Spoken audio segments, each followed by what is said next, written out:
السلام علیکم ورحمۃ اللہ۔ عزیز طلباء، یہ میرے ذمے جو کتاب ہے آپ کو پڑھانا ہے وہ دین کی باتیں ہیں۔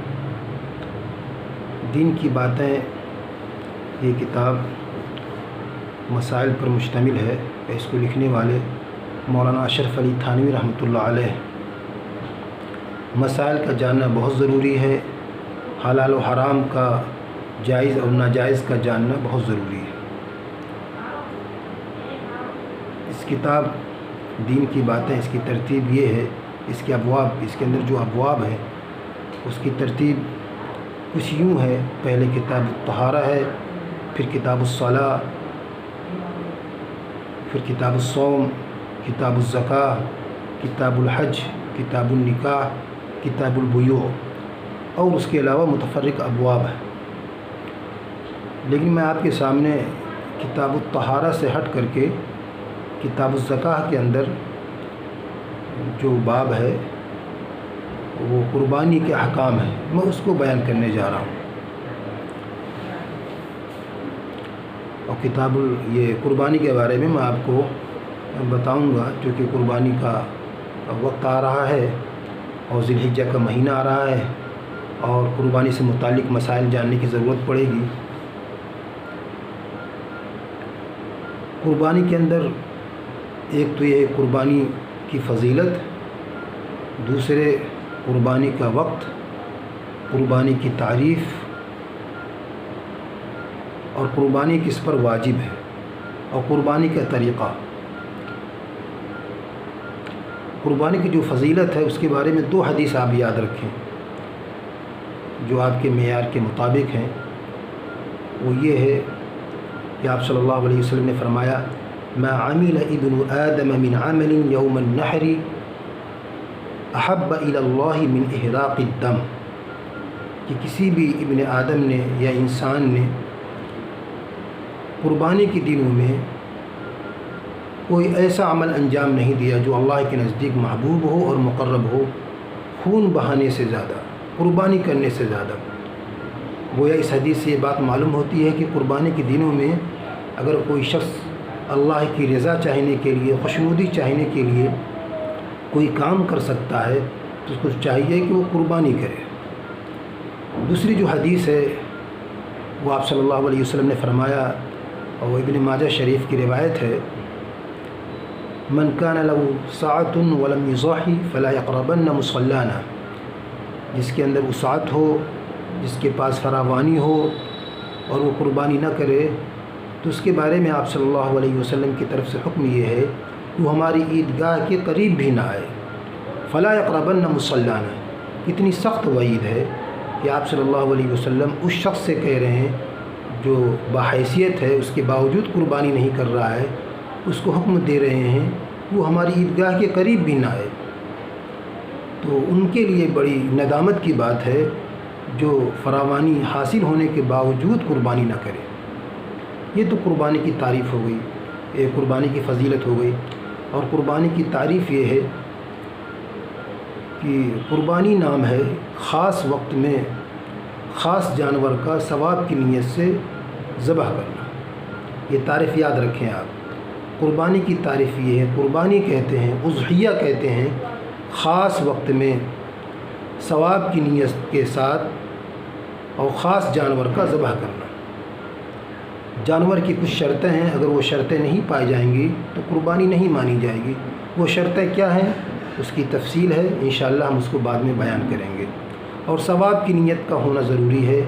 قربانی کے وقت اگر ثواب کی نیت نہیں ہے اور انسان نے صرف گوشت کی نیت سے، گوشت کھانے کی نیت سے قربانی کے جانور کو ذبح کیا، یا بڑے جانور میں اس نے گوشت کھانے کی نیت سے حصہ لیا، تو کسی کی بھی قربانی مانی نہیں جائے گی۔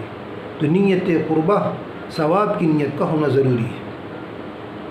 اور خاص وقت میں قربانی کا ایک وقت ہے، اسی وقت میں قربانی مانی جائے گی۔ اس کے علاوہ کسی اور وقت میں اگر وہ قربانی کرے گا تو اس کی قربانی قابل قبول نہیں ہے۔ وہ وقت کیا ہے؟ وہ وقت 10 ذی الحجہ کی صبح صادق سے لے کر کے 12 ذی الحجہ کی سورج ڈوبنے کے وقت سے پہلے قربانی کر سکتا ہے۔